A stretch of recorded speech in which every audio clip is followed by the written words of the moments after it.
Advanced technology now allows online image search, and I decided to dabble for what it might worth.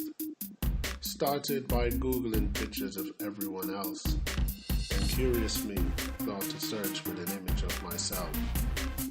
Instantaneously, my screen was decorated with results, images, photographs, pictures in a bulk. I smiled as I saw familiar images of me, giggled and laughed to the ones with no similarity.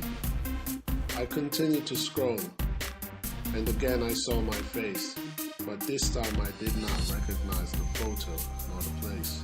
So I clicked on the image to get a close-up view, and it rerouted me to a website that had more than a few. Pictures of myself having the liveliest breathe.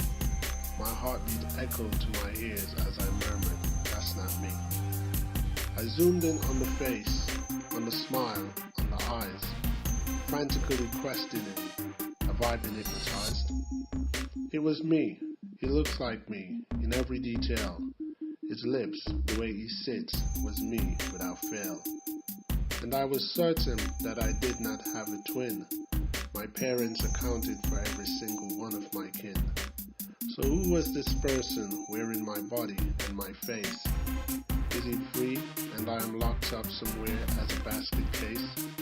A fear of fruit accompanied that thought. Maybe I was once important, lost my mind, and a replica was bought. If so, then it means that my existence serves a goal, and the duplication was made to fulfill that role. Intense online research did not explain, and then I realized that I'm being reserved for my brain.